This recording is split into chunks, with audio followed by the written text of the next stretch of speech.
leaving. Sorry. No problem. I'm glad But you're I here. wanted to at least, yeah. Thank you for inviting me for this interesting conversation.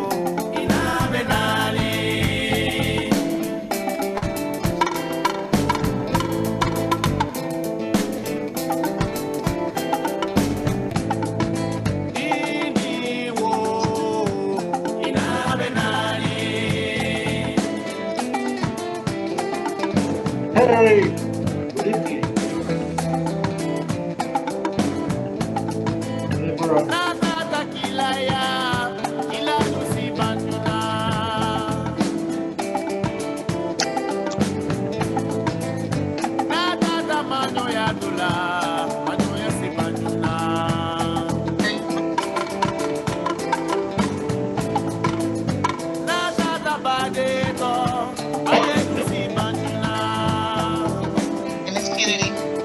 Hi.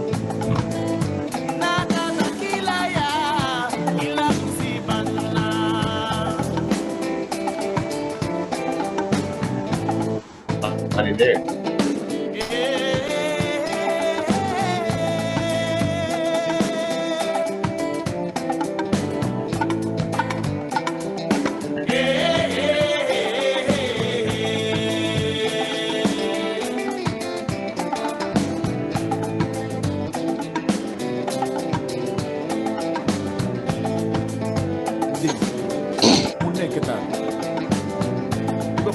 Good evening. Good evening. Good evening. Good evening. Good evening. Good evening. Good evening. Good evening. Good evening. Hello. Hello. Everyone.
All right, everyone. We're about ready to get started. We're going to bring Bullum to the screen and we're going to mute everybody. So after I mute everybody, Bullum, you're going to have to unmute yourself again. Welcome to the Dakar-Plateau, Senegal Black History event, everyone. We're going to introduce our president, Bullum. Good evening. Greetings to all of you. I am Bonem Bousloub, the chair of the Senegal Committee of the Pasadena Sister Cities Committee. I would like to have a special greeting to possibly a member from Dakar who had signed up to be part of this. And for them, I think it's about 2 o'clock in the morning. So Sherif Soumare, City Councilman of Dakar-Plateau, if you will hear us, peace upon you and good evening. I would like to take a few minutes to introduce the man who introduced the speaker. This man, many of you know him in Pasadena, but for those who don't, I have to literally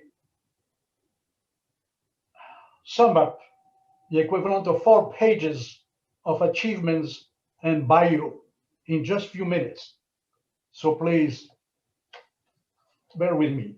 He travels overseas at a very young age, became a student body president of Blair High School and student senator at the University of Southern California, where he got a dual degree in international relations and economics. Was not enough. He went on to get a Juris degree, doctor degree, from Howard University School of Law. At the tender age of 25, he became the youngest president of Pasadena branch of NAACP, and probably in the nation. That was quite an achievement for young people to take over such an important organization. I'm going to jump to 2013 when he was elected council member representing District 3 in Pasadena, the city of Pasadena.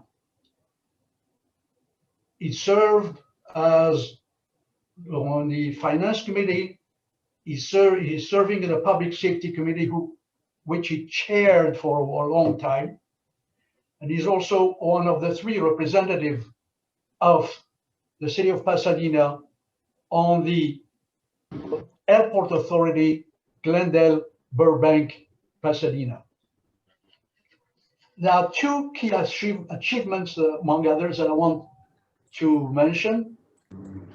About 6 years ago, he started thinking and creating a movement for a police civilian oversight committee. It took 4 years, but ultimately we have one. And that's an achievement that very few cities in the nation can compete with. He did that with the assistance of the support of the mayor at the time, Terry Tornick. The idea of a citizen diplomacy translated into Sister Cities Committee was a brainchild of President Eisenhower. In that context, the creation of the sister city, the first African sister city, is his brainchild. He pushed for it 5 years ago. It took 5 years of research, contact, and patience to bring it to fruition. What I can say is that I have the immense privilege to call this man my friend, John Kennedy. Hello, everyone. This is an auspicious occasion. I want to thank Boualem Bousselou for that prolonged but gracious introduction to all of you. And most of you are not new. You are part of my family, and certainly you are part of the village of Greater Pasadena. I'd like to take this opportunity before we introduce our keynote speaker to introduce someone that I became friends with. His name is none other than Terry Tornick, the former mayor of the city of Pasadena. And I also would like to introduce his lovely, kind, and brilliant wife, Maria Tornick, who really makes his life much more manageable and is certainly the love of his life. So I wish he would move over and let his wife be seen on the screen. Hi, Maria. Hi, Terry. So I've been provided a script that I plan to follow. I would hope that all of you would indulge me.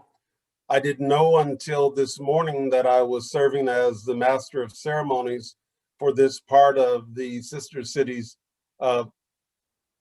meeting, but I'm certainly grateful for this opportunity that has been extended to me. I would like to also bring someone to our attention. Her name is Pamela Witherspoon, who is the Vice President of Enterprise, Diversity, Equity, and Inclusion at Huntington Memorial Hospital. We welcome you, Ms. Witherspoon, to Pasadena community, and we hope you become engaged in an authentic way. Anything that we can do to support your community efforts, just let us know. Please welcome a newcomer to our community who is thoroughly ingrained in social justice, Pamela Witherspoon. Pamela? Good evening, everyone. Thank you so much for allowing me to participate and have such a warm welcome to this community. As Councilman Kennedy said, I am newer to the community. I'm actually new. Moved here on December 17th. I was actually born in Southern California, but more recently lived in New Jersey and was a director of diversity and inclusion at Jersey City Medical Center. I'm excited to be here and hope to be able to partner with many of you. Have a huge heart for the community and actually started my work professionally doing community relations, a lot of work specifically with communities of color, the Urban League locally in Portland, Oregon, as well as nationally. And I'm very excited to advance equity, not only at Huntington Hospital, but also for the city of Pasadena. For any of you who are 65 and older, I have to do a little plug here. I've done some great work with the local chapter of the NAACP, and we are partnering with them on a clinic to vaccinate folks this Saturday. So if you are interested in getting vaccinated and you're 65 or older, there are slots open. We know that there is hesitation, I know, to get vaccinated, but the only way we're going to get back to some normalcy in our life is making sure that folks get vaccinated. Had to make that plug. So I will put my contact information in the chat, and I am completely open to meeting with any of you looking to get fully ingrained into the community here. Don't have many friends, looking for friends as well. And thank you for those who maybe are on the call today that I've already had the chance to meet with, like John Kennedy, and please reach out to me, and I look forward to partnering with many of you. Thank you, Lena, for giving me the chance to speak this evening. Thank you very much, and we expect great things from you, and welcome to Pasadena. I'd also like to take this opportunity to introduce Elise Teverlon. She is a youth member of the Pasadena Sister City, Dakar-Plateau. Recently served on the Racial and Gender Equity panel at the Sister Cities California Youth Leadership Summit held Saturday, February 6, 2021. The event was hosted by the Southern California chapter of Sister Cities International. Elise is a freshman at Hampton University, nestled in Virginia there, in the Commonwealth, where she is a communications major. She is especially interested in policy development, which promotes racial and gender equity, particularly in education and government. Her special interests include learning about West African history, culture, and literature. We are proud of you, Elise, and we applaud you, Elise. Thank you. You're welcome. I appreciate Now I would like, did you want to say a quick word, Elise, Gina? Thank you for this opportunity. I'm really happy to be a part of this. Thank you very much, and all the best to you. Continued success. Now, Pasadena Sister City supports Black and minority-owned businesses tonight. We are highlighting 3 local businesses. The first is Kathleen's Restaurant. Kathleen is a native of Pasadena who went to Muir High School in USC. She opened Kathleen's in 1982. The pandemic hit many restaurants hard. At the same time, the pandemic hit Efren, her business partner, who was diagnosed with acute myeloid leukemia. Last Wednesday at 4:22 a.m., the restaurant caught on fire.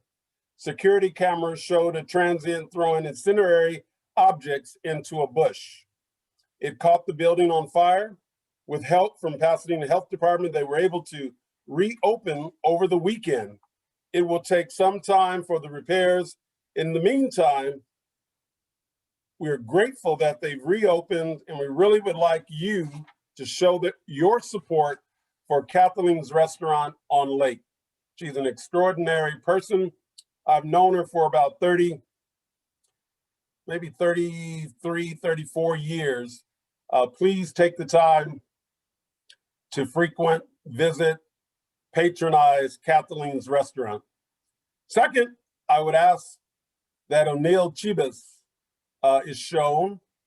His events is owned by O'Neill, a Black-owned businessman who provides incredible catering and delivery services. During the pandemic, he is providing Wednesday night fine dining by delivering dinners to your home. Please visit his website for more information. O'Neill Chibas, ONILCHIB as in boy, A as in Adam, S as in Sam. I was the beneficiary of his extraordinary cuisine at an event at All Saints Episcopal Church in the 3rd District, directly across the street from City Hall. So Anil, thank you, thank you. And then lastly, I'd like to acknowledge stylish and classy. Vanessa Robinson is the owner of the boutique, as well as a traveling notary and Avon representative. Her boutique will meet your special needs. Stylish and classy. We will email everyone on this Zoom event the posters which were displayed on the screen. I would like to reiterate what has already been announced, and that is on Saturday, February 13th, the Pasadena branch of the NAACP will be providing COVID-19 shots for anyone over the age of 65. Again, we blast out the flyer to everyone on this Zoom meeting this evening. Now, for the hour you all have been waiting for, I am told there is this brilliant, extraordinary, well-published, young woman from the California Institute of Technology who is with us tonight as our extraordinary guest and keynote speaker. Danielle Wiggins is an assistant professor of history at the California Institute of Technology. She received her PhD degree in history from Emory University in Atlanta, Georgia in May 2018, and her BA in history from Yale in 2012. She is a former National Fellow of the Jefferson Scholars Foundation, formerly the Miller Center at the University of Virginia. Her research examines the intersections between post-civil rights, Black politics, and the rightward shifting Democratic Party from the 1970s to the early 1990s. In her forthcoming manuscript, that's what you produce before you get the book and you get that big book deal, pays a lot of money, hopefully. She uses the politics of crime, welfare, and economic development in post-civil rights Atlanta as a lens through which to examine these developments. Her writings have been featured in the Journal of Urban History, the Journal of African American History, the Journal of Southern History, Black Perspectives, Atlanta Studies, and the Washington Post, quote, made by history, end quote, where she formerly served as the editorial assistant. Please, ladies and gentlemen, welcome to the screen, Danielle Wiggins, professor, PhD, super eventual Nobel laureate to this program. Thank you, and please feel welcome. All right, well, I don't think I've ever had a better introduction. I hope I live up to the hype. Well, thank you for that introduction, Councilman Kennedy, and thank you for the invitation to speak tonight, Bolin. I'm going to share my screen because I'm going to be talking for a little bit, and I want you all to have something to look at other than my face. And I'm actually going to try out this new thing that I've been doing in my class where I'm a little person in the corner, but I'm going to move myself over here first. Okay.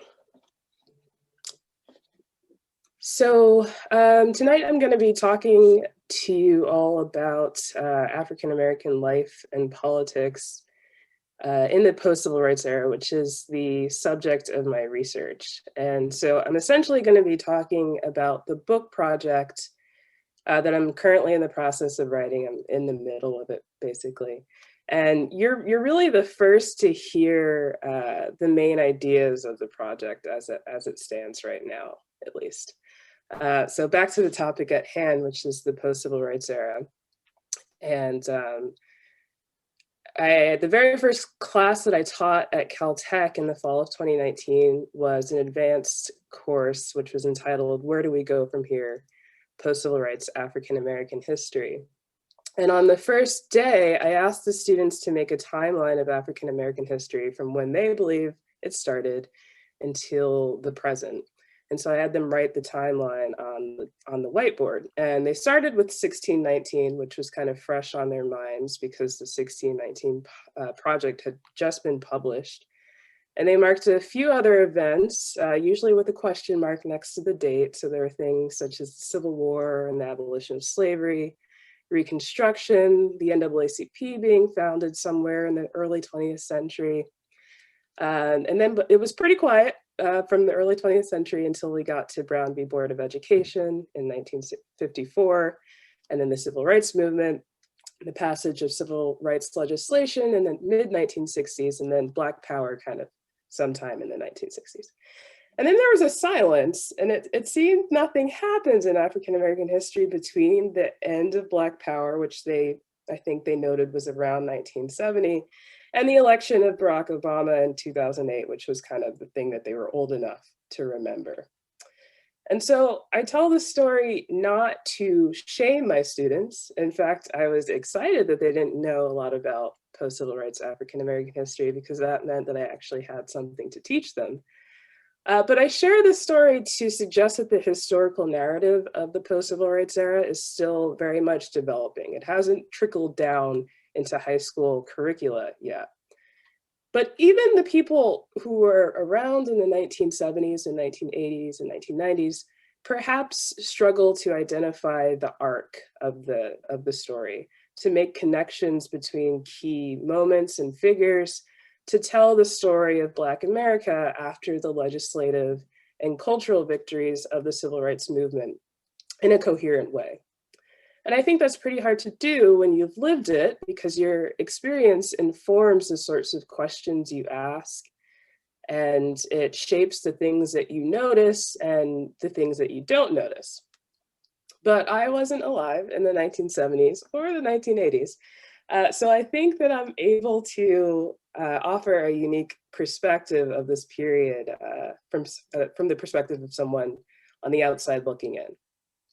So how do I, as someone who wasn't alive to witness the onset of the post-civil rights era, understand this period as revealed through the historical sources, because I am a historian.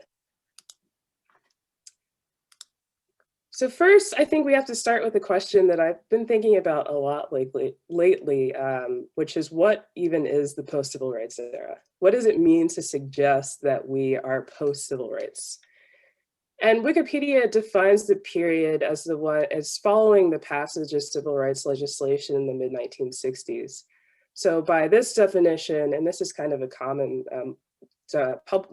definition in the public discourse at least, that we entered the post-civil rights era in 1965 after the passage of the Voting Rights Act, or maybe 1968 after the passage of the Fair Housing Act. But this periodization is actually quite contested among historians. Some argue that to even suggest that there's a thing called the post-civil rights era is to contend that we've moved beyond the struggles of the civil rights movement, that the movement accomplished its goals. And in light of continuing discrimination and racism and economic inequality that in some ways have gotten worse since the 1960s, we know that this isn't true. We haven't moved beyond the need to fight for civil rights for African-American freedom broadly. However, I think that it's still useful to distinguish between distinct historical moments to mark change over time and to better understand the conditions that shape the historical actors' particular choices, their strategies, their tone, as well as the successes and limitations of their activism. So again, what is this post-civil rights era? So I define the post-civil rights era as a period of contradictions for Black America that begins around the early 1970s. So it was an era of immense joy and pride and hope. Pride particularly about the advancements African Americans had made in the 1960s and excitement about what the future would hold.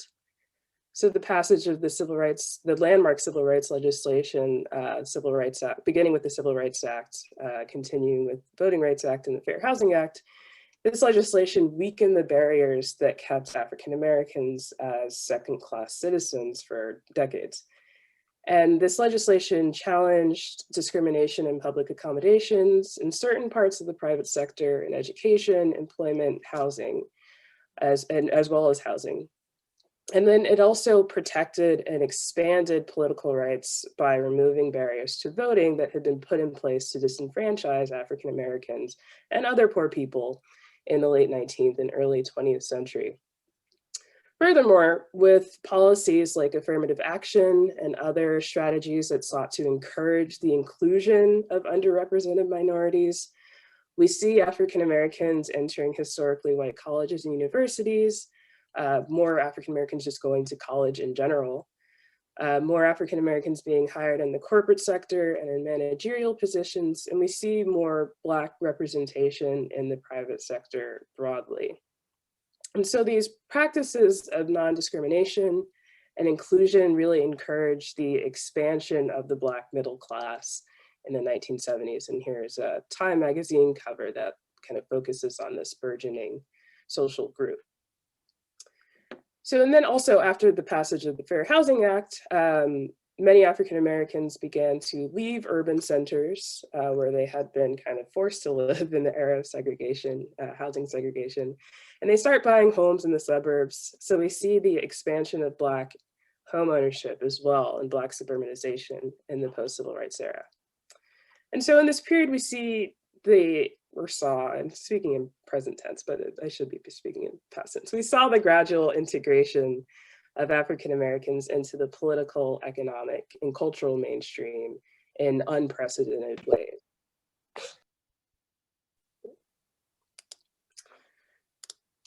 But perhaps the most visible symbols of Black progress in the post-civil rights era, and the subject of my research, is the rise of a class of Black elected officials.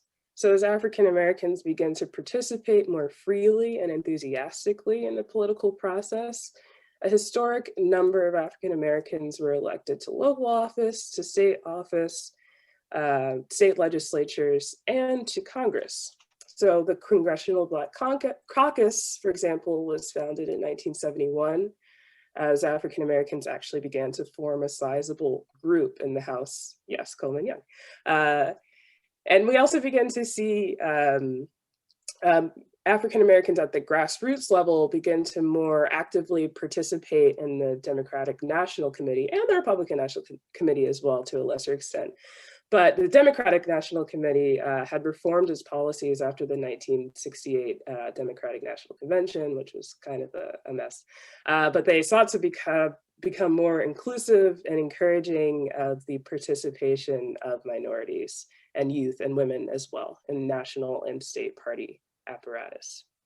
But I argue that it's in the cities where we really see Black political power at its most expansive. So beginning in 1967 with the election of Carl Stokes in Cleveland and Richard Hatcher in Indiana and Gary, Indiana, we see a number of African Americans elected to the position of mayor.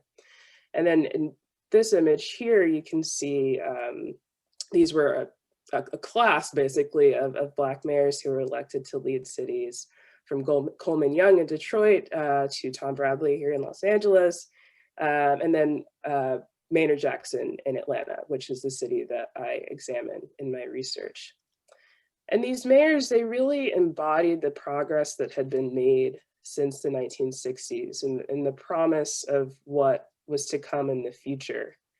So at the beginning of this post-civil rights era, we see signs of Black advancement and a great deal of hopefulness and anticipation about what the future would hold, now that many barriers to Black progress have been, not necessarily removed, but certainly weakened in ways that allowed greater Black participation in all spheres of public life. So now that African Americans were able to elect their own people to public office, people that they believed would better represent their interests, there was a lot of hope that there would only be more progress in the 1970s and 1980s. And African Americans were particularly hopeful that there would be progress on the issue of economic justice. So if we think about the civil rights movement, civil rights and voting rights had kind of largely been addressed by legislation, but economic rights, that was a bit more difficult to achieve through law. Nonetheless, in the early to mid 1970s, Black activists continued to fight for policies such as expanded welfare rights, a universal basic income, and a federal job guarantee, which they argued would provide economic security and greater freedom for poor and working class folks of all races and ethnicities, but particularly African Americans. And many hoped that their Black elected officials would help get these policies passed. So a great example of the political leader who was actually doing this work was Augustus Hawkins, who was the congressional representative, I think from South Central. And he was at the forefront of advancing full employment legislation in the 1970s. So the Full Employment Act that would eventually be passed, it bore his name, the Humphrey Hawkins Act for full employment and balanced growth.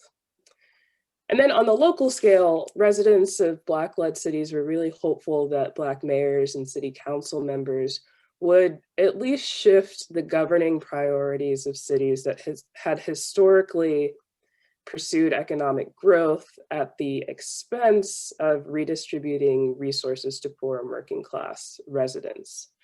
So they hoped that their mayors would prioritize the needs of the majority of citizens over the desires of business elites and property owners.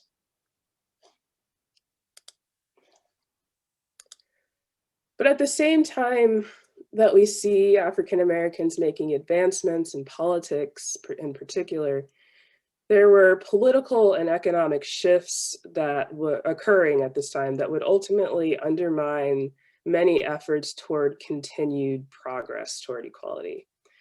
First, in politics, we see a move toward conservatism, first under Richard Nixon, who was elected president in 1968. And this rightward move continues under his successors, Gerald Ford and Jimmy Carter, and then conservatism ultimately reaches its apex under the presidency of Ronald Reagan, who was elected in 1980. And so these figures, they begin gradually cutting funding to cities, which is where the majority of Black folks lived at this time. They reduce funding to social service programs like food stamps and aid to families with dependent children, which are kind of grouped together as welfare. And then they also, or particularly Reagan, demonized welfare recipients as welfare queens who kind of wasted taxpayer money on clothing and Cadillacs. And then they also attacked policies like affirmative action and minority set-asides, which they contended disadvantaged white people and put people of color in positions that they were unqualified for. And then they also challenged efforts on the part of African-American activists and anti-poverty activists who to address persistent economic inequalities.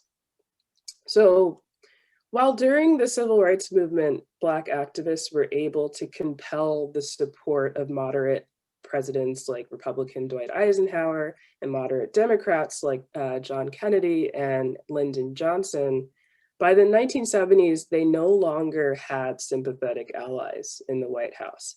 And Carter was kind of an exception to this because Carter had a pretty good relationship with civil rights organizers. But he often felt that his hands were tied by the constraints of an economy that was in distress. Which brings me to the economic shifts that were occurring just as Black people were entering elected office. So in the early 1970s, the United States and much of the global North, I guess we could call, pretty much most of the global North begins to enter a period of slowed economic growth and stagnation, high inflation, and rising unemployment. And the oil shock, which was sparked by the OPEC oil embargo in 1973, it not only caused massive gas lines, which some of you might remember, but it also raised inflation to an extent that people really began to feel its effects.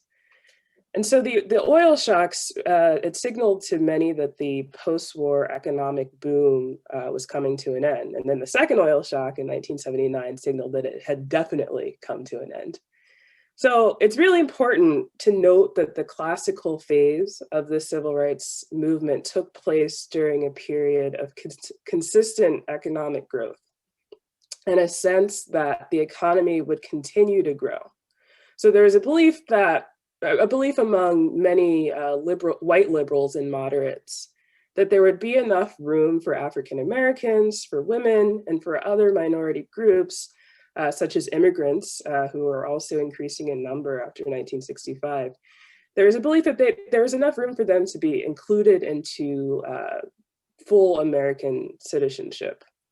So in a way, they believed that the pie of economic resources and economic opportunity would continue to grow because it had been growing for the past 2 decades. So that even if other people got access to that pie, your piece of the pie would either be the same or it would continue to gradually grow because the pie was continuing to grow. So it's in the 1960s that we see African Americans and women and immigrants being afforded more opportunities for inclusion because it was believed that the economy would continue to expand and produce enough surplus for everyone. But it becomes clear by the mid-1970s that the era of economic growth and abundance was over. So in response to inflation and declining economic growth and diminishing federal funding, we see these newly elected Black leaders faced with economic and political constraints that really impeded or challenged their ability to carry out their electoral mandates. And many of these cities, particularly those in the Northeast and the Midwest, had already been suffering from economic decline for well over a decade. They were experiencing capital flight as corporations, particularly those in manufacturing, fled first to the Sun Belt and then overseas. They also experienced white flight, or it could more accurately be called middle class flight, which along with capital flight shrinks the urban tax base and reduced the amount of funds that were available to actually run the city and provide social services to people who, in light of rising unemployment and cuts to welfare, needed social services more than ever before. And well, not ever before, more than previously. Certainly people needed more social services during the Great Depression. But so as I said, the economic crisis was particularly bad in cities like Newark and Gary and Detroit and New York, which nearly went bankrupt in 1975. But even Sunbelt cities like Atlanta and Los Angeles and Houston were experiencing these issues, particularly in their Black and Brown communities.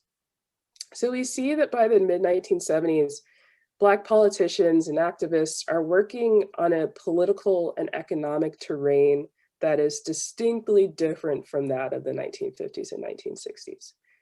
These conditions forced new constraints on the work that they were able to do, challenge their ability to actually redistribute resources downward, which is what they promised to do when they were running for office. And so in this way, I understand the post-civil rights era as an era of limits, which is a term that I actually borrow from California Governor, former California Governor Jerry Brown, who used it in his 1976 State of the State address to kind of make a claim about the changing political and economic climate for California as well. And so the things that seemed achievable just a decade prior seemed increasingly less attainable by the 1970s and the 1980s. And this isn't to suggest that activists stopped fighting to advance economic justice and racial equality. They certainly continue to do that through the 1970s and every decade and to this day, right? But I do suggest that they face new challenges in doing that work, which is why I think the post-civil rights era is distinctly different from the civil rights era. And so the economic decline of the 1970s also fostered a number of social crises, particularly in cities.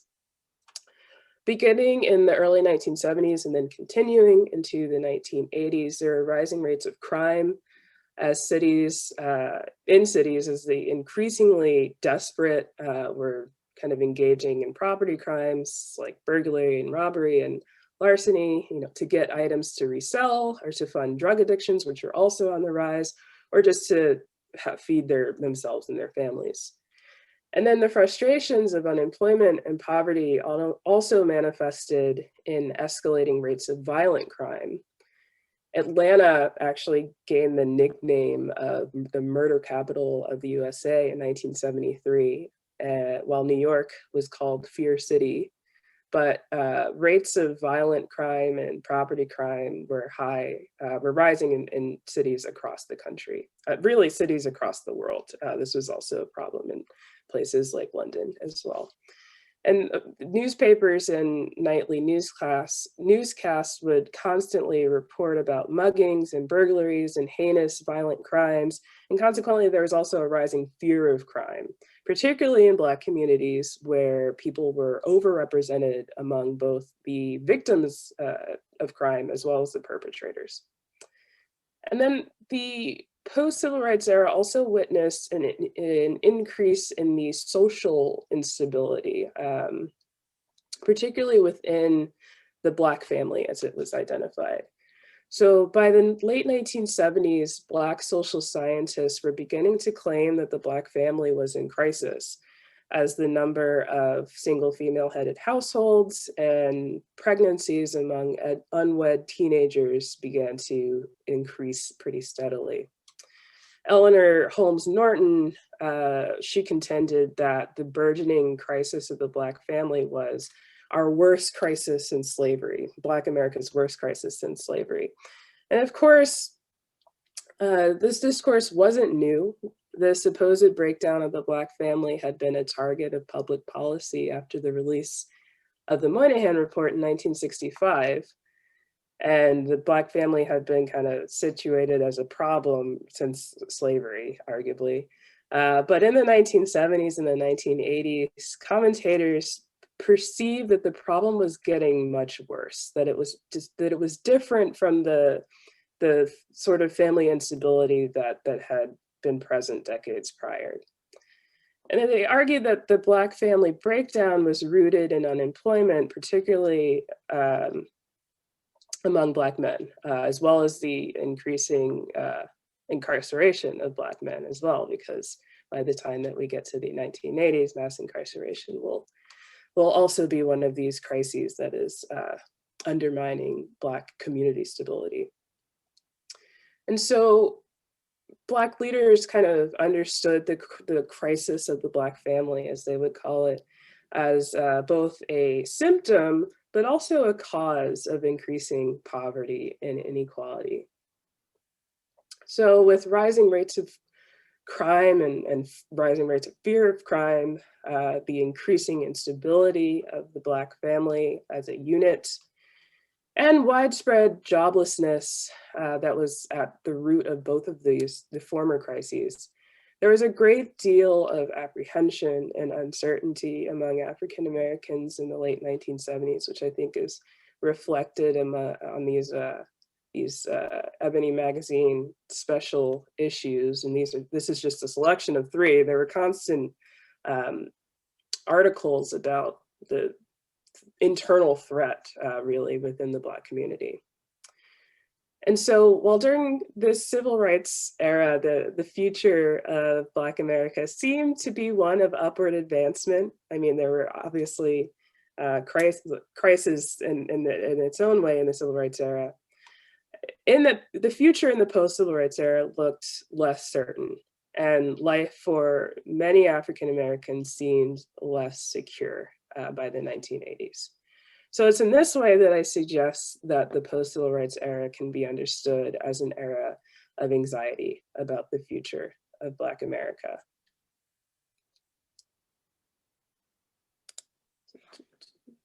So what does this all have to do with Black politics? How does this inform my study of Black politics? So this is the topic of my first book, which as I mentioned at the start, I'm in the process of writing. And in it, I examine how urban Black politics evolved in the post-civil rights era, which, as I said, I've suggested is an era of limits and an era of anxiety. And in particular, as I mentioned, I examine Atlanta, which is a city that I think best embodies the contradictions of the post-civil rights era. It's been referred to as both the new Black Mecca, which is what it was called by Ebony magazine in 1971, as well as the murder capital of the United States, which is what the FBI called it in 1973. And more recently, it's been described as Wakanda, and also as the Dirty South. So Wakanda being kind of from Black Panther, this mythic land of Black production, Black achievement, but the Dirty South kind of describing the corruption and despair that still existed, as described by Atlanta's rap artists in the 1990s. So Atlanta elected its first Black mayor, Maynard Jackson, in 1973. And it's elected a Black mayor in every election since. And this has included 2 Black women mayors, most recently Keisha Lance Bottoms. And 6 of its 8 city council presidents since 1973 have been Black. And they've also had a number of Black police chiefs, county commissioners, and other elected and appointed officials. Can you all hear me? My internet, it's told me it went out. Okay, but you're nodding. We can still hear you. Great, thank you. And then Atlanta also had a historically sizable Black middle class that continued to grow in the 1970s and 80s, a pretty robust Black business community. Some of the most successful Black businesses in the country were based in Atlanta. And then they had a storied tradition of Black civic leadership, which included folks like Martin Luther King Jr. Julian Bond, Andrew Young, John Lewis, kind of icons of not only Atlanta's story, but also kind of the Black American story. And so the city's Black leadership was also nourished by the Atlanta University Center, which trained generations of Black leaders, not only in Atlanta, but in Black communities around the country. So Atlanta, it's a city that really embodies Black excellence, and it continues to be a shining beacon of Black achievement. But at the same time, Atlanta was and continues to be a city with widespread Black poverty, high rates of crime, high rates of unemployment and underemployment that are rooted in its past as a Jim Crow city, but were only exacerbated by the economic and political changes of the 1970s and 1980s. By 1990, it had the second highest rate of urban poverty in the country, behind only Newark, New Jersey. In 2018, the Brookings Institute declared that Atlanta was the capital of income inequality. Those in the city of Atlanta's top income bracket made nearly 20 times more than those in the bottom. So I think this picture, which kind of just describes or depicts the gentrification that has kind of taken a hold of the Atlanta city with Atlanta city limits, really reveals these contradictions. So in my book, which is still kind of weird to say, but in my book, I analyze how the city's elected and appointed officials responded to three crises that I've suggested were definitive of the urban crisis of the 1970s and 1980s. Those crises being crime, family instability, and joblessness. And I argue that in responding to these crises, Black leaders had to mediate between several competing interest groups and between often conflicting ways of understanding the nature of the problems that they faced. And they had to do all this within the constraints of the post-civil rights or post-industrial political economy. And in these photos here are some of the figures, the major figures and events of my work. So on the left is the first Black first Black Commissioner of Public Safety, Reginald Eves. And there's Maynard Jackson in his second term. In the middle,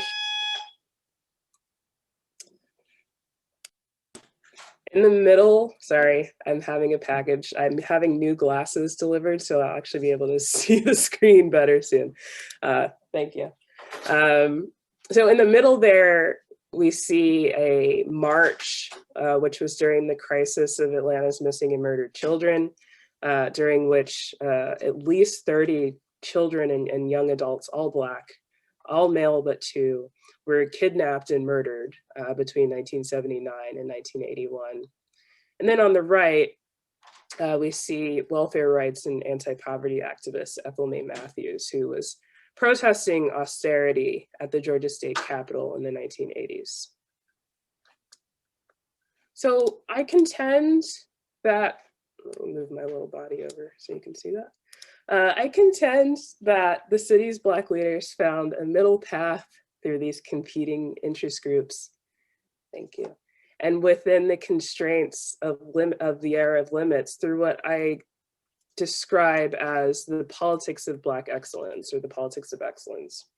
And so Black excellence was a reformist politics, and I think it can be understood as a particular form of centrist liberal politics, meaning it was between the Black radical tradition and Black conservatism, which was also on the rise during this time, if we think of people like Clarence Thomas and Thomas Sowell, who become major public figures.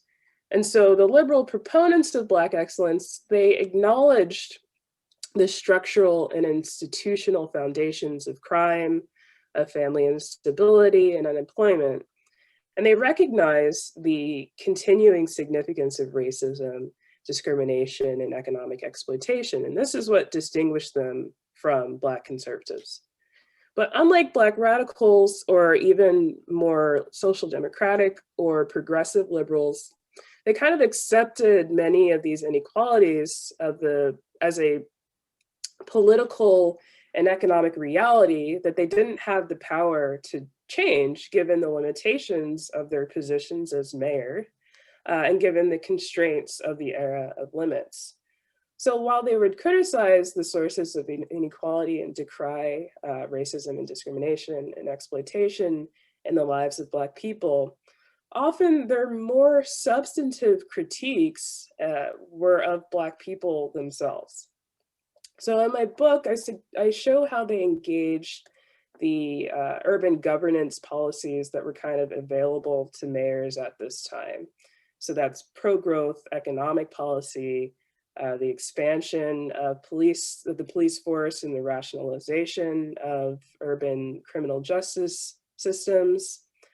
We see they did the privatization of particular social services, all the things that we kind of associate with neoliberal or more accurately, entrepreneurial urban governance.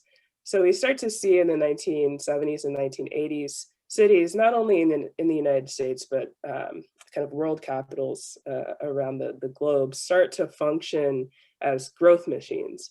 So mayors kind of began to serve as managers of these corporate-like entities. And so Atlanta, it invests in projects like stadiums. So the Georgia Dome was built during this period, convention centers, and most significantly, the 1996 Olympic Games, in the hope that such projects would entice even more capital and investment to the city. And then in order to make the city safe for investment, they expanded police power. But also to make these policies, which on the surface don't seem very redistributive, I mean, on the surface and at the core are not very redistributive. But in order to make them work for the benefit of Black people, I argue that these Black urban political leaders demanded excellence from Black communities and from Black families and from Black folks as individuals.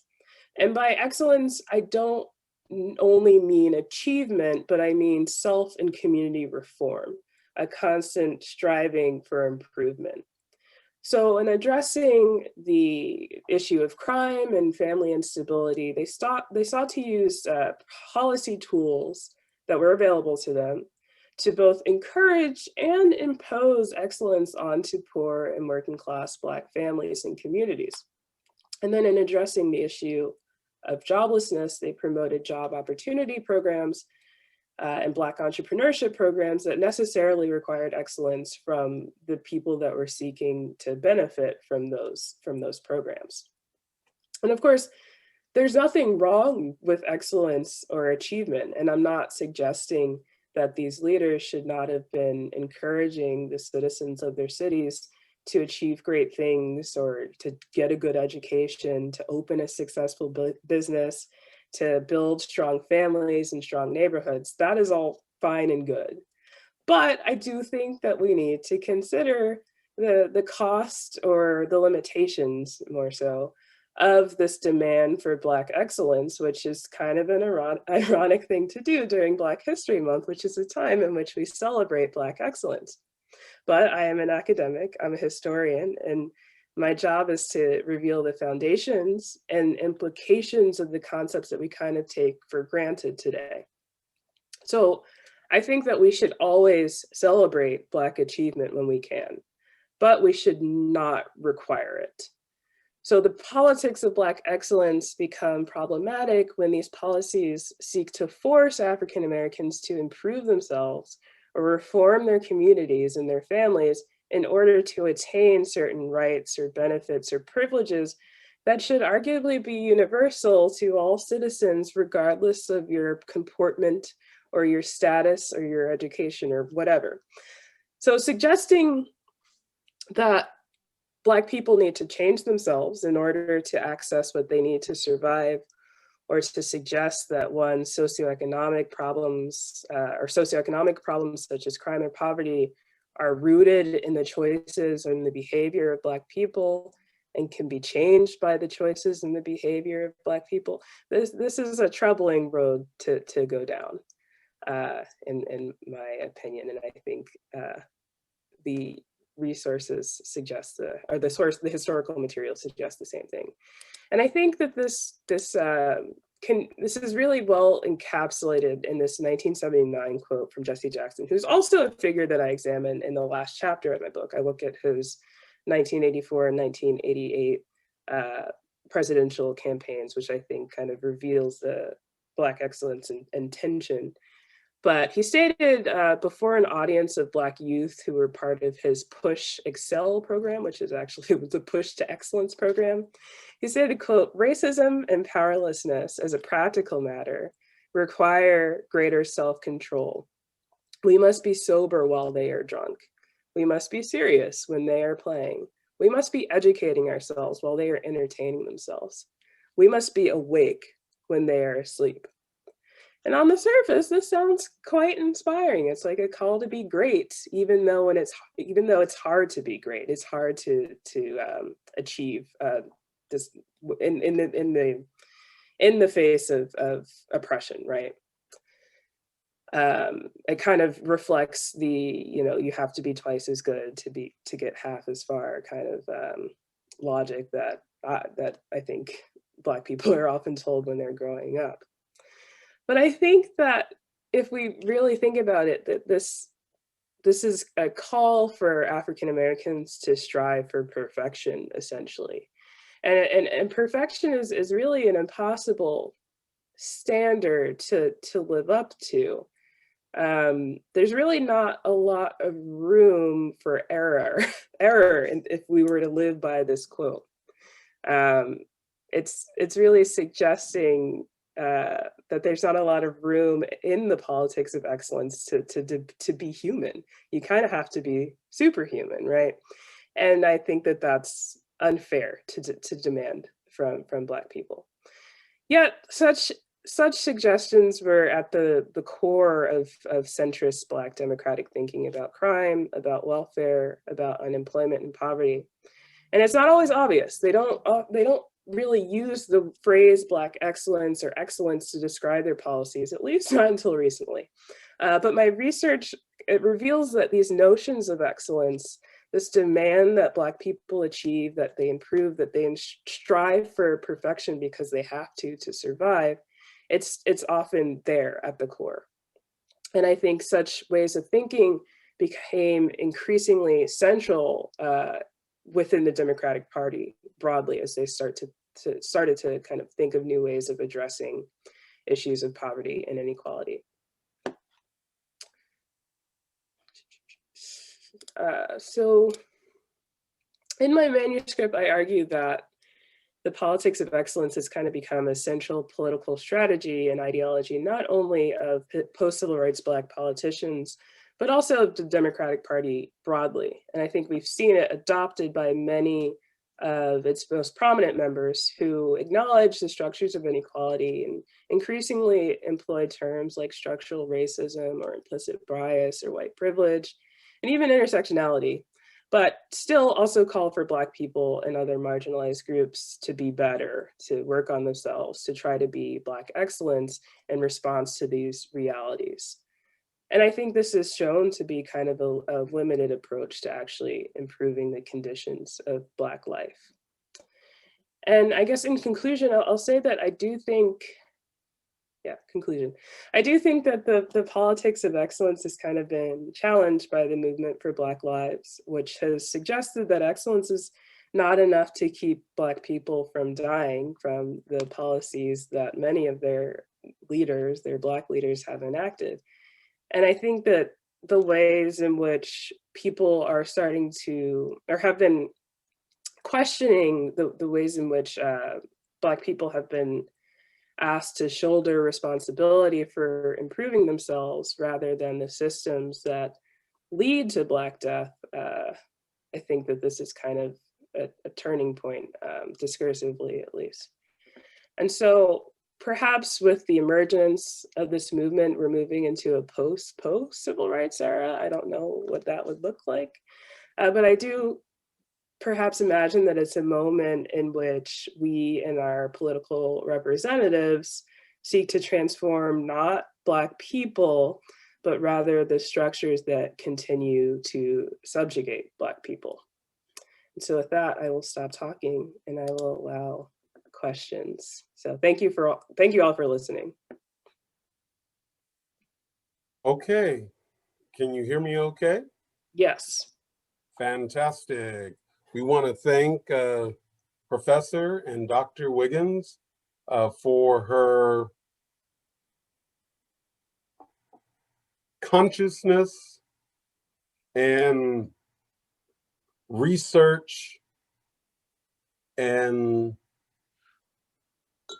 discussion, if you will, about the topic at hand, Black politics in the post-civil rights era. I want to remind our guests to raise their hand via the Zoom or use the chat to type your questions. If we call on you, we will bring you to the screen to ask your question. Please keep your question concise. Our master of the Zoom, Stephen, will bring up the person who is asking the question so that everyone feels engaged. Now, the first question, Dr. Wiggins, will come from the supposed master of ceremonies. So some would argue that your foundational arguments do not explain why African Americans are at the bottom of every social indicator save one, which is political power. So what do you say to a colleague, irrespective of race?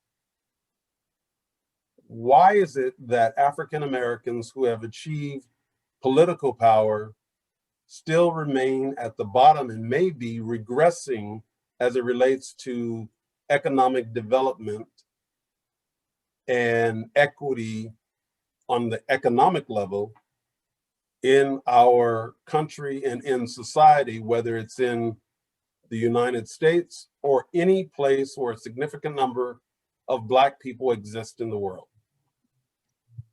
That's a great question. So I think what I try to show is that there are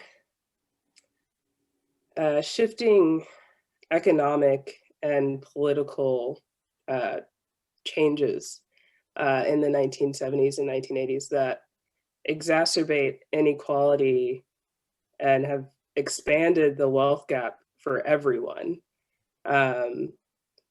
And African Americans, I think, because of the history of white supremacy and economic exploitation, are kind of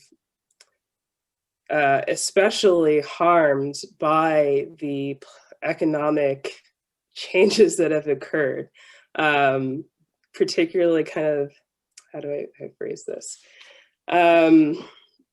Particularly kind of the ways in which the capitalist economy has changed over the past 40 years to really redistribute wealth upwards. African Americans have been particularly affected by that, but it's a problem that includes not only Black people but Americans broadly. There's just an increasing concentration of wealth at the top. And I guess what I try to emphasize is that these are the constraints within which these Black elected officials are functioning. Their hands are tied in many ways because of these broader economic shifts that are largely out of their control. But I guess my project is about how they responded to such shifts and how they tried to kind of make the best of it and try to improve the conditions of Black America in the ways that they could, which I think are ultimately limited, but that's still kind of the system that they were functioning in. So I try to be very careful in situating them in this broader economic and political climate, which is exacerbating wealth inequality for everyone. Does that answer your question? Well, the question is such that it would take a year to fully answer it, but you've given a good start in answering the question, but it is the critical question as we consider the work of Frances Cress Welsing, Frantz Fanon, and others in just terms of justice movements. Before we go any further, I would like to make sure that I do not forget to introduce my colleague, Jean Masuda, on the Pasadena City Council. And we want to just say thank you, Jean, for being with us tonight and fully participating, which is customary. I customarily witness that as one of my colleagues on the Pasadena City Council. So thank you very much, Jean Masuda. At this point, I'd like to open it up for questions from our friends on the Zoom call. I'm told that you are to raise your hand and Stephen will recognize you and actually bring you to the screen to ask your question. So what Dr. Wiggins has presented is a pithy foundation for further discussion. I don't see it as being definitive work. I see it as work that seeks to answer big questions affecting the African-American community and therefore affecting the community, the beloved community. So may I please have a little assistance in recognizing folks who have questions for our keynote speaker in this Senegal, Dakar-Plateau, Senegal sister cities speaker series. All right. Our first question is going to be from Gary Moody. Gary, would you please unmute yourself and go ahead and ask your question? Oh, I can't hear you. You have to unmute yourself. Gary. Okay. You discussed earlier in the your discussion regarding choices, strategy, and tone. What is it that you mean in regards to tone? That's a good question. I think by tone, I mean kind of between the poles of accommodation and militancy. So I think if we think about if we go back to Booker T and Du Bois, they're kind of set out, kind of one being on the accommodationist side that is much more conciliatory, much more appealing to the good nature of those in power, and what on the other side, one that is much more militant and demanding. I think African Americans have kind of drifted between those two poles. So at certain moments, you will hear a more militant tone, even from the figures, the very same figures that I study. So Maynard Jackson, when he runs in '73, or when he runs for Senate in 1968, challenging the segregationist Herman Talmadge, he is much more militant than he would be running for mayor again in 1989 in a very different political landscape. He's not necessarily accommodationist, but he is much more conciliatory and much more the white press would say he was less aggressive, but I think by that they meant he was, had adopted his tone to be a bit more accommodationist. So would you consider conservatism in the Black community good or bad? Sorry. So I actually started my dissertation work writing about Black conservatives because, this could go down a long rabbit hole. And I wonder if my family's here. I think my siblings are here. But there are a lot of conservatives in my family. I would grow up hearing very conservative ideas. But at the same time, my family members would like vote Democrat all the time. So that kind of didn't make sense to me. So I tried to understand that. I mean, I don't know if I could make a judgment about that because people that I love are Black conservatives. But I do think I do think that I think that there are more similarities between the people that we call liberals and the people that we call conservatives. Like they often have a shared discourse and they work on the same projects. And so I think that many more people are conservative than we might think. I'll answer it that way. That's good. And I just hope that we can toe that line between, because I know a lot of my friends that are in the entertainment business, they claim liberalism, but in actuality, they're conservative. Exactly. Thank you very much, Gary. If I can still be heard. Stefan, we have the next speaker, please. All right. The next speaker will be Wilhelmina Robertson. Wilhelmina, will you please unmute yourself and ask your question? First, I want to thank Dr. Wiggins for her research and her hard work that she's been doing on this subject. It's very interesting, an excellent point of view. And then I just want to kind of touch on one thing, because I know that when, Dr. Martin Luther King was here, there were Black people that opposed what he was doing. That they thought that they had a different approach and we should have taken a different approach. And he kind of fought in the Black community with some of the people, some Black people, as well as having to fight the system that we were trying to gain access to. So my question is this.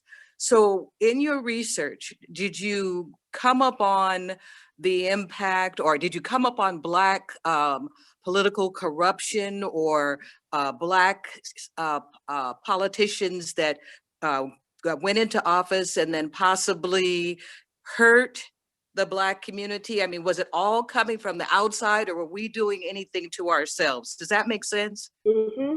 Yeah, that's a great question. And it's like a footnote that I've been meaning to kind of expand a little bit. But I think in critiques of Black political, or what would have been called like Black urban regimes, a lot of people point to the corruption of many of these political machines, because they're political machines that emerge, particularly in a place like Atlanta. So there were a number of instances of city council members getting kickbacks, kind of abusing the minority set-aside program. So yeah, there was a bit of corruption, but I think the way that I think about it is that there's corruption in structures of power everywhere. Mm-hmm. And I think because Black people were disproportionately represented in the public sector, that's just where that corruption manifested itself.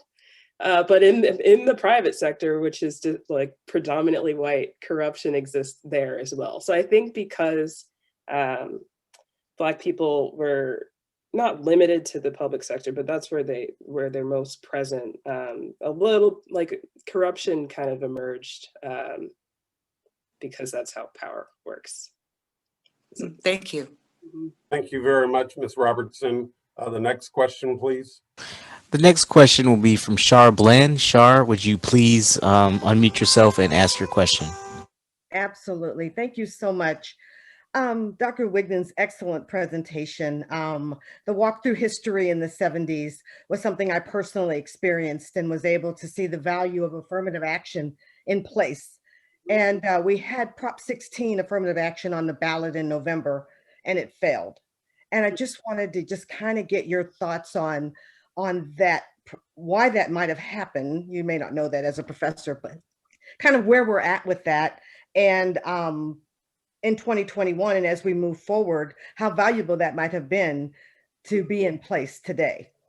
Yeah, that's a good question as well. I mean, I think what you see starting to happen in the 1970s are conservative groups, very well-funded conservative groups organizing massive campaigns against affirmative action. With the Bakke case in 1977 is kind of the first major one. So I think it's rooted in this sense that that emerges in this era of limits, that there are scarce resources, that there's only so many spots, and these underqualified people are taking these spots. And so I think that there's a sense of scarcity that is not accurate. I mean, I guess there's only so many spots at UCLA, which is super, super competitive. But still, it's these. There's also a lot of misinformation about how affirmative action or kind of race preference, because it's not really, the same that it was in the 70s, but there's a lot of misinformation about it. And I think it's been a really potent tool to challenge any type of solidarity that's kind of could be formed across racial groups, because I think it's become a wedge issue between underrepresented minorities, so Black and Latinx folks, and then overrepresented in at least in the space of kind of I can talk about the UC system, which are Asian Americans and Asian people of Asian descent. And it's kind of, it's a useful tool to split any form of solidarity that could be formed. So yeah, I think that it's kind of part of a conservative move to challenge underrepresented minorities' kind of further advancement. And it's also a useful tool to challenge any type of multiracial coalition that could be built in a place like California, which is if all the minorities got together in California, they could take over the state. So I think it's a useful tool to divide people. Thank you very much, Ms. Bland. Next question, please. All right, the next question is going to be from Ken Baker. Ken, can you please unmute yourself and come to the screen? Praise God and God bless you, Dr. Wiggins. It is a privilege and honor to have you with us. I'm looking forward to your future. Thank you. And our clarity in that journey.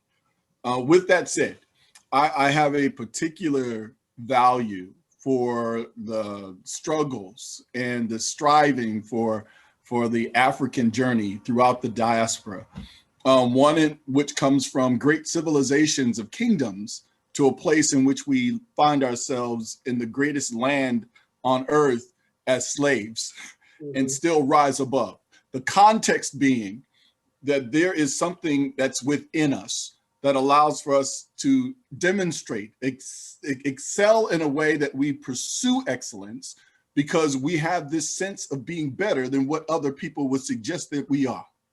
And it's because of that perspective, my question is very, very simple, but that's the concept, that's the framing behind it. Doc, does your view on excellence more directly points to the need to make excellent a more perfect union, if you will, a democratic system of the United States? And in that regard, would that in itself replace the consideration of Black pursuit of excellence? That's a good question. Yeah, I think, I understand the impulse of Black excellence. That is what I was taught. Right. I feel I owe it to my parents and my grandparents and those that came before them to strive to be the best that I can be and get to talk to people in spaces like this. And I think that there's something about the African-American experience of survival, and as you said, kind of defying the odds and defying the way that, you know, white supremacy has defined Blackness, which is the absence of excellence. Right. That I understand why it's so central to our ways of thinking of ourselves as Black people. I love being Black, right? But I do think that, I think you were on to something when you said that we have to demand excellence from other people as well. We have to demand that these systems are made to be not what the founders intended them to be, but better than the founders intended them to be. And we have to demand that other people play their part. What bothers me is that Black people are kind of forced to, the expectations for us are so much higher than they I totally agree. Yes, ma'am. No, I keep going. I'm sorry. I'm just excited. That's my critique of excellence. Like, I don't have a problem with achievement. I look at my resume, right? Yeah. It's the expectation that we achieve to save ourselves and that we achieve to survive. That is that is an injustice for me. That's what I mean when I say that the politics of excellence are limited, that we have to be perfect and it's impossible to be perfect. I get that, but you're seeing it still from the perspective that we as an innate people, I mean, literally from civilizations of great kingdoms, find it necessary to exude or at least express being better than what other people can suggest that we are limited to. Dr. Baker? Yes, ma'am. I want to thank you for your question.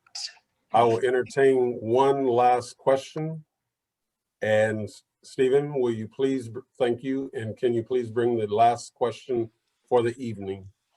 All right, Victoria Brown, would you like to ask your question? Please unmute yourself. Hi, Doctor. You are so wonderful. Thank you so much for your wonderful research and your presentation. You know, as someone who grew up during the time before and when you were born, and who, you know, had to be excellent in integrating schools and, you know, being a forerunner as a child, it was interesting to hear your perspective. So now as mom of young adults, I asked my question, history holds lessons. So what is the message that your research offers to young people of color who in this time of creating a new normal are provided with an opportunity to redefine excellence as they strive towards their own individual missions and/or greatness? How can we who were born before the 1980s support our youth in their visions for our collective future? That's a beautiful question. One that I think about a lot as a teacher. So I think the lesson or the message that I want to impart is that we have to start demanding more from our systems of power, from the structures of power, from the people in power. I think for young people, I want to impart that they can do the best that they can, but sometimes their best won't be good enough because of the way that our country is set up to subjugate Black and brown, not even just Black and brown people, but Black and brown people and poor people in general, but subjugate people in general. It is very hard in this current political and economic climate to survive. Like, you could do everything right and be in hundreds of thousands of dollars in debt. So what I want people, my message is that I want people to not to kind of focus as much energy on trying to change systems as they do on trying to improve themselves, and not to blame themselves for, you know, their failures, the fact that they might not have a job when they graduate, or the fact that they might not be able to afford a house, that's not their fault. That's not their failure to be excellent. That's the failures of this system that makes it very hard for people to achieve. And so organize together. Don't blame yourself. That's kind of the message that I tell my 18-year-old brother and my 21-year-old sister all the time. Well, we've come to that time of the evening, Dr. Brown.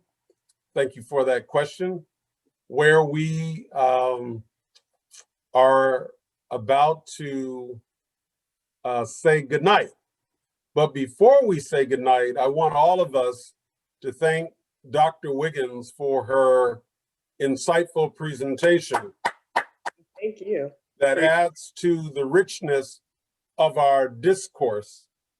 Her work is not dispositive, it's growing, it's sharing, it's making us think. And we as a community, not the Black community, but we as a community need to think about these serious issues that our professor and our questioners have provided in the pedagogical process. With that, again, I would like to thank Dr. Wiggins, and I'd like to return the Zoom to our president, Walam Busalu. Thank you for allowing me to participate. Thank you very much.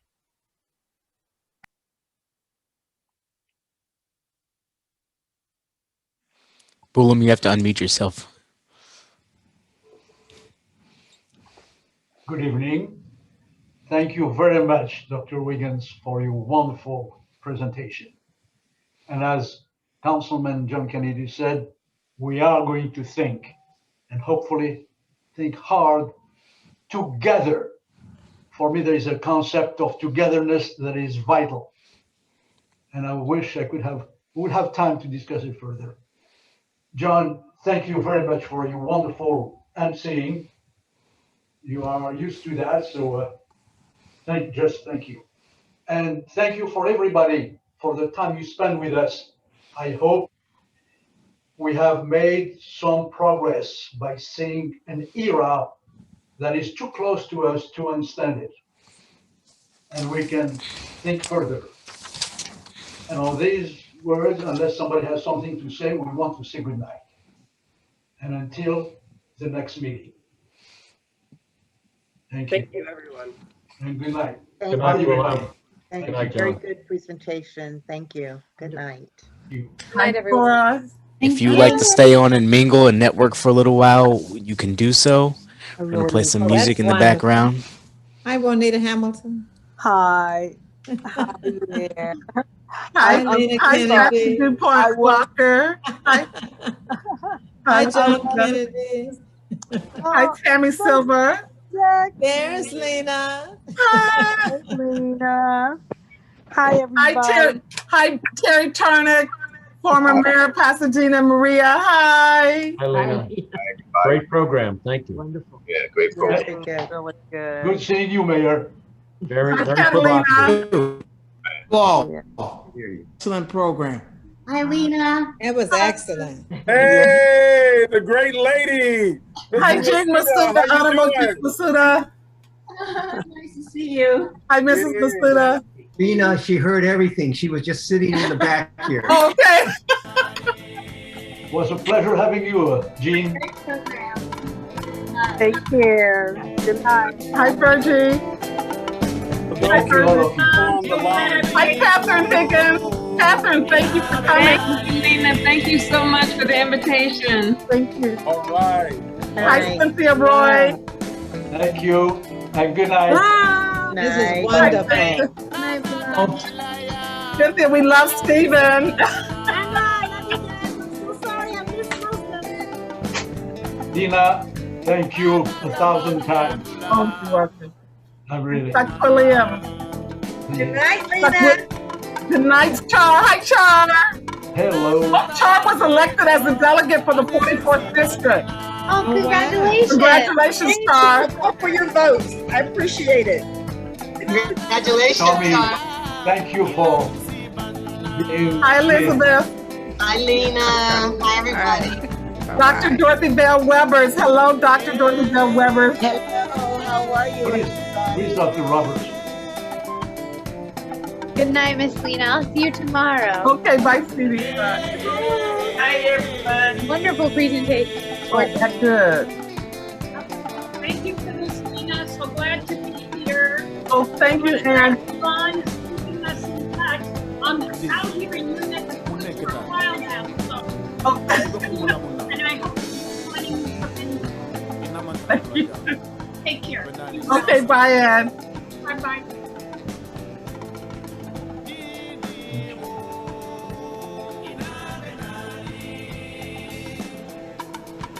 Sweet dreams. Sweet dreams.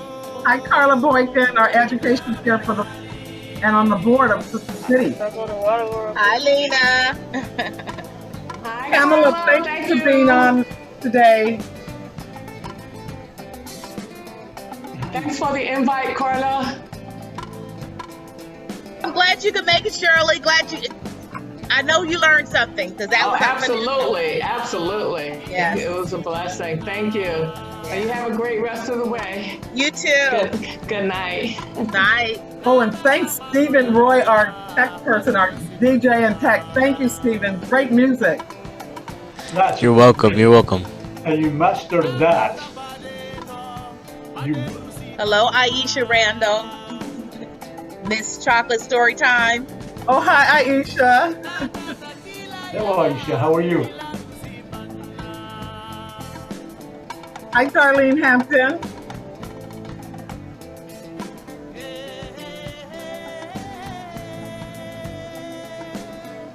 Oh, hi, Justin Chapman. Haven't seen you in ages.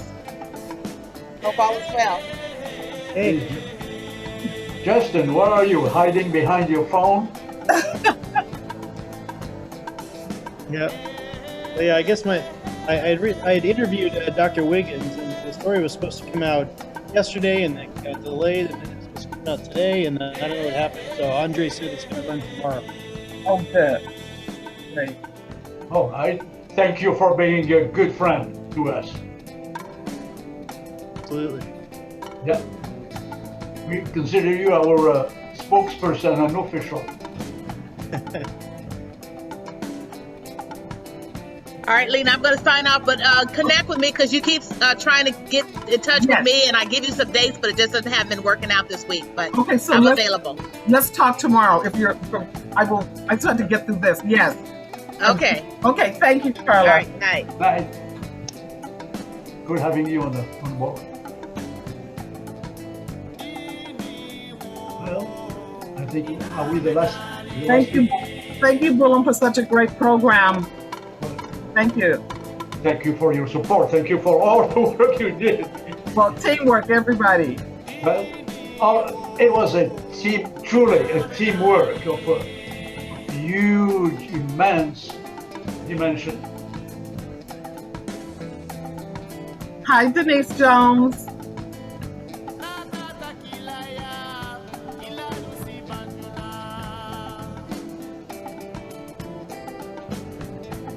I'm going to sign off now. Is that okay? Yeah. Please. Yeah, we can go ahead and end the meeting. Yeah. Okay, thank you. Thanks. Hi, Lena. Sorry, I was on mute.